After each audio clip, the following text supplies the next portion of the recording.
Hi guys, welcome back to my channel. Here are 5 mistakes that secretly make your dark spots worse. And I promise almost everyone has done at least 2 of them. Comment yes if you have believed any of these. I don't burn, so I don't need sunscreen. I don't tan, so I don't need sunscreen. Going all natural is the best and the safest way out there. Trying to treat them with lemon juice, sandalwood oil, turmeric. If I scrub them hard enough, these dark pigments will come off. If I use vitamin C and retinol together, it will be a double glow and my dark spots will be gone. And if it's not working in 2 weeks, it's useless. If you said yes to any of these, we need to talk because I have made some of these mistakes myself. So this video is not a medical advice. I'm not a dermatologist. I'm a skincare creator who has tested hundreds of products and have dealt with my own hyperpigmentation issues, especially this one right here. And in today's video, I am sharing these science-backed mistakes that I made personally, so you don't repeat them. Hi guys, my name is Neha. Welcome back to my channel. Mistake number 1, thinking dark spots once gone will never come back. And this is something nobody warned me about. When my dark spot finally started fading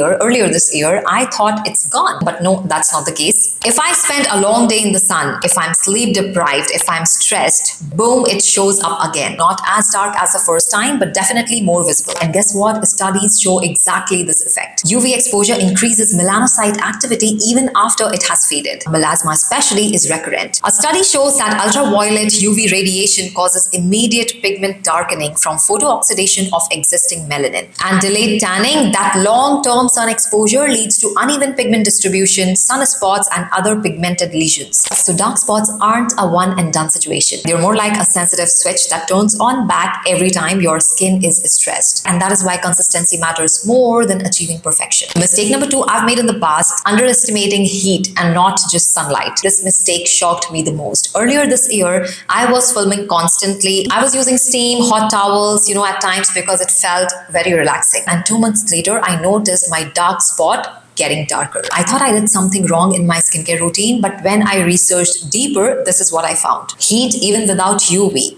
can trigger melanocyte activity and worsen melasma. A lab study found that exposure to heat, 42 degrees centigrade for 1 hour, much like UVB, increased melanocyte activity, suggesting that not just UV but heat alone can stimulate pigmentation. And this is just one study, but there are multiple studies that show infrared light and visible light increase pigmentation in deeper skin tones. And all that includes steam, hot showers, hot towels, saunas, heat-based facials, even cooking over a hot stove. And now that I know, and from the past few months, I'm avoiding all these situations. Even while cooking, I try to keep my face away, while something is boiling and there is heat.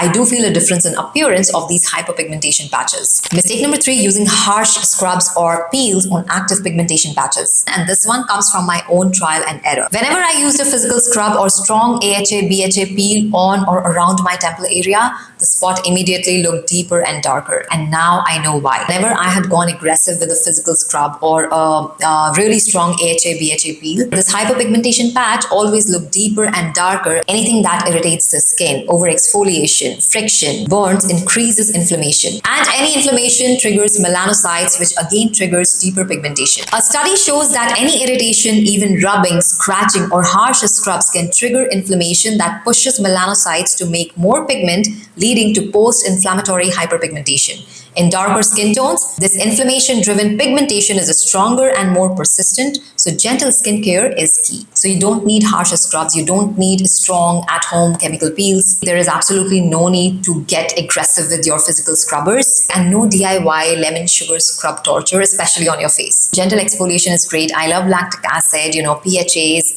light chemical peels, but anything that burns your skin or leaves your skin red, it will make dark spots worse, not better. Mistake number 4, ignoring sleep, stress, and hormones. And this is the part nobody talks about enough, especially in the skincare world. You see a lot of people in the fitness industry, they talk about it. So if I sleep only for 2 to 3 hours some nights, often it does not happen, but at times if it happens, my skin starts to look dull, tired, inflamed, and puffy. And my dark spots, they look even more evident because poor sleep raises cortisol, cortisol increases inflammation. And as we understand from the mistake number 3, inflammation triggers melanocytes. A recent study found that people with melasma reported much poorer sleep quality and more sleep disturbance than those without, suggesting that disrupted sleep may be a risk factor for pigmentation issues. And that's why days after poor sleep and stress, your pigmentation may look darker. So if your skincare is perfect but your lifestyle is chaotic, your skin will show it. And lastly, mistake number 5, expecting results too early, maybe in 2 weeks. And this is one reason I see people keep switching products. Dark spots easily take 3 to 6 months of consistent routine to fade, and sometimes even longer if the pigmentation has been there for years. I know it sounds and feels really slow, but results do show. Here is what helped me the most. Take your photo in natural light, stick to one routine for at least 12 weeks, track your progress improvements monthly, not daily. Remember, dark spots didn't appear overnight, so they don't disappear overnight either. Now, at this moment, I would like to take you through some of the things that I have been doing for a few months now to treat my dark spots and pigmentation, and I have seen visible differences. The first switch that I've made is I've stopped steaming my face or doing any sort of heat treatment to my face. Number 2,